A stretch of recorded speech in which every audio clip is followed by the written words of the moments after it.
जय श्री राम। एक बार रावण को मार्ग में नारद जी मिले और उनसे पूछने लगा, हे मुनि, देवता कहाँ हैं, बताओ तो। यह बात सुनकर नारद जी को अच्छी नहीं लगी और अनख खाकर रावण को तुरंत श्वेत द्वीप में भेज दिया। समुद्र उतरकर सो पार हुआ और वहाँ बहुत सी स्त्रियाँ देखीं। उसने कहा, तुम अपने पतियों के पास जाओ और कहो कि राक्षसों का राजा आया है, तब मैं उनको संग्राम में जीतकर तुमको अपने स्थान में ले जाऊंगा। यह वचन सुनकर एक बूढ़ी औरत ने क्रोध किया और झपटकर रावण का चरण पकड़ आकाश को ले उड़ी, दूर ले गई और पकड़कर अधिक झटके दिए, इधर उधर पटका, फिर बड़े जोर से समुद्र में डाल दिया। अचेत होकर पाताल को चला गया, परंतु ब्राह्मणों के वर से मारा नहीं और सावधान हो उठकर गर्जा, जिसके मन में दुख और प्रसन्नता कुछ भी नहीं। संपूर्ण नागों के नगर जीतकर फिर राजा बलि के लोक को गया। वैरोचन के पुत्र राजा बलि बड़ा आदर किया और कुशल पूछी। तब रावण ने कहा, तुम भी चलो, अपने शत्रु को पकड़ लो और इस पृथ्वी पर राज्य करो। राजा बलि बोले, जीतना पीछे, पहले हमारे पितामह के पहनने के यह आभूषण तो उठा लो और इसे तुम भी सुखपूर्वक पहन लो, बस सब दुख दूर हो जाएंगे। यह सुन रावण बल करके उठाने लगा, परंतु एक को भी नहीं उठा सका।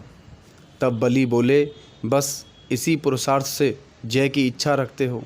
अरे मूर्ख, जिन्होंने यह आभूषण अपने शरीर में धारण किए थे, वे योद्धा भी एक क्षण में मारे गए, तो तू क्या है। इससे जो अच्छे दिन हैं, तो प्राणों को लेकर घर चले जाओ। रावण लजाकर परंतु चल दिया। वामन भगवान ने जब रावण को आता हुआ देखा तो मन में विचारा कि नारद जी से अभिमान के वचन कहकर आता है। उसी स्थान में कुछ थोड़े से बालक नगर के खेल रहे थे। भगवान ने उन्हें अपना बल दिया। उन्होंने रावण को दौड़कर पकड़ा और नगर में ले गए, जिसका कौतुक नगर के सब नर नारी देखने लग गए। 20 भुजा और जिसके 10 सिर हैं, हे विधाता, यह गड़न कहाँ की आई है। बालकों ने रावण को बांध कर रखा और अनेक प्रकार से खिजाने लगे। नाम नहीं कहता और मार सहता है। वामन जी ने देखकर बहुत लज्जा हुई। तब कृपा सागर भगवान ने छुड़ा दिया, परंतु रावण वहाँ से चला। मन में कुछ लाज और शंका न आई। दया और लज्जा रहित जिसकी जीवों के मारने में प्रीति है, राम से विमुख होकर भी मूर्ख रावण जीत चाहता है तो कैसे मिल सकती है। जब जिसको विधाता टेढ़ा हो जाता है, तब मणि भी उसे कांच के समान हो जाती है, जिसका दाम एक कौड़ी भी नहीं पाता। जहाँ कहीं देवता ब्राह्मणों को फिरता देखे, दंड देता और बहुत दुख देता। इसी आचरण से यह महामलिन दुष्ट उत्पाती दिन रात फिरता था। फिरते फिरते एक दिन पंपापुर सरोवर के किनारे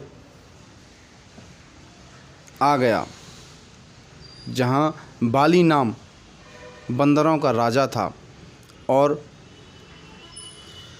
इसी सरोवर के नाम से नगर का नाम पंपापुर था। इस सरोवर की सुंदर शोभा निहारने लगा, जिसे देखकर बड़े मुनियों का भी मन लुभाया जाता था। वहाँ बाली अपना ध्यान करता था। वह रावण को देखकर मुस्काया।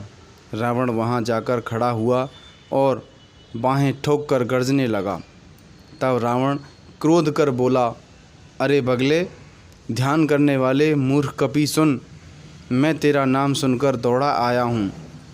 बंदर, भय छोड़ मुझसे युद्ध कर। हे बाली, मुझे युद्ध में बिना जीते तेरा ध्यान करना वृथा है।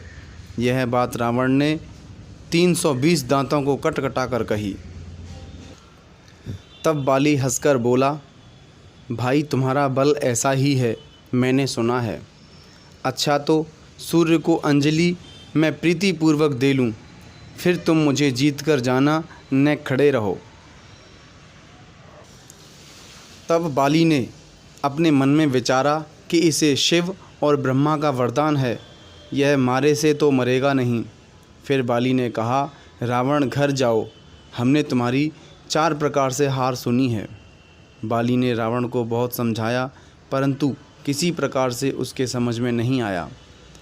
तब तो बाली ने क्रोधपूर्वक झपटकर रावण को अपनी कांख में दबा लिया, सूर्य को आदर से अंजलि दी और 7 समुद्र के तट पर आचमन कर संध्या करी।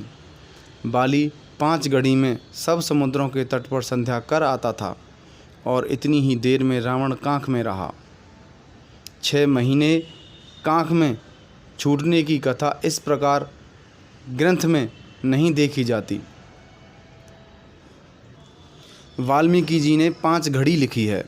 शिवजी के मन वचन कर्म से नाम जपे और संध्या वंदन समाप्त करके तब सुग्रीव के भ्राता बाली घर आए और रावण कांख में रहा।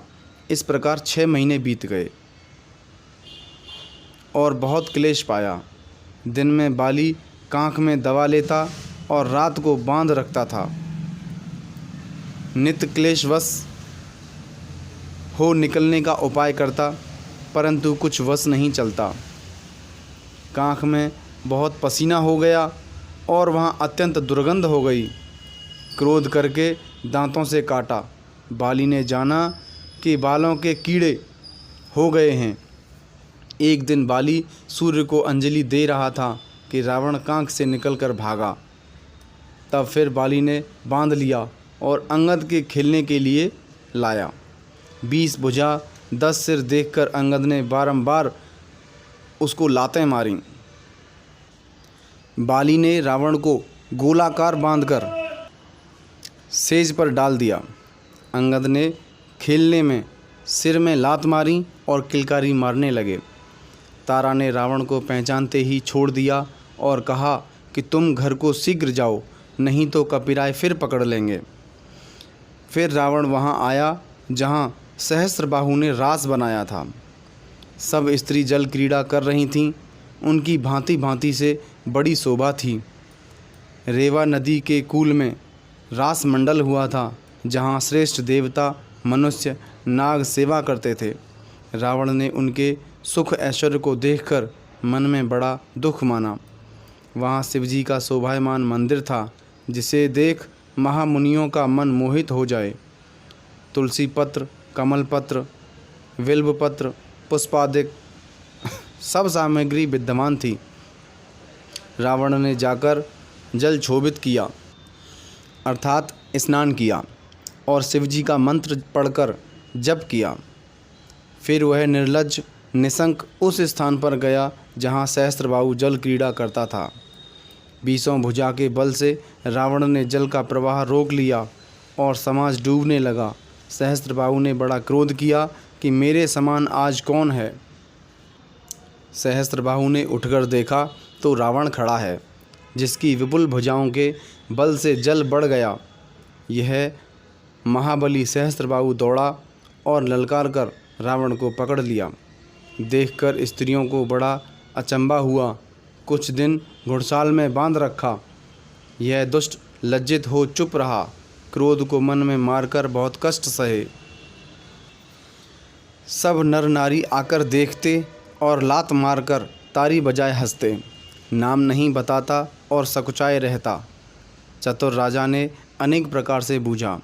रंभादिक नारी उसके 10 माथों पर 10 दीपक जलाकर नृत्य करती। सो पुलस्त्य मुनि जी ने जाकर छुड़ा दिया। फिर आकर उसने नल का शाप लिया। मार्ग में जाते रावण ने एक अत्यंत अनुपम सुंदर स्त्री देखी, जो कि चंदन फूल पत्र हाथ में लिए शिवजी को पूजने जा रही थी। उर्वशी दशानन के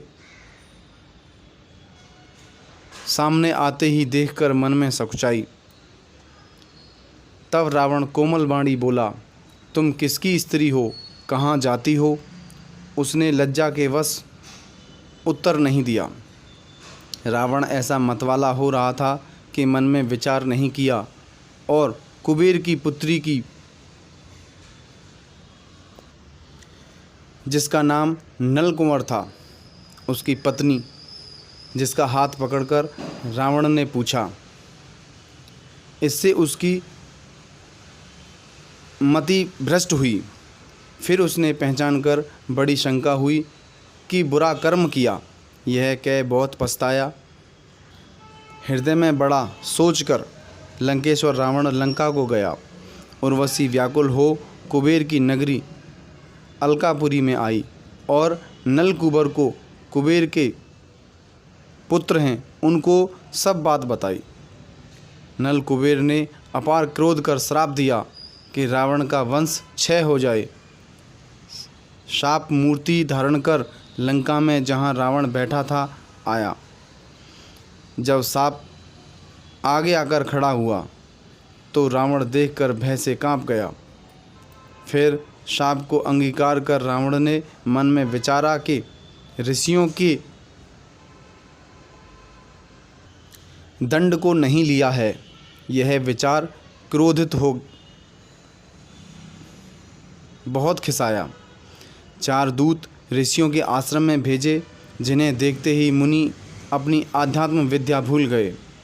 उसने तब मुनि यह पूछने लगे कि कहो रावण प्रसन्न है, कुशल है? तब दूत बोले, हे मुनियों, अब यह कुशल है। तुम सुनो, रावण तुमसे भी कर लेने की इच्छा करता है। यह वचन सुन महाभय पाए वैराग्य विसार मुनि विचार करने लगे। भाई, जिस दरबार में नीति नहीं है और खलमंडली जुरी है, वहाँ कुछ बिना दिए अच्छी बात न बनेगी। इस कारण शरीर से रुधिर निकालकर एक घड़ा भर दिया।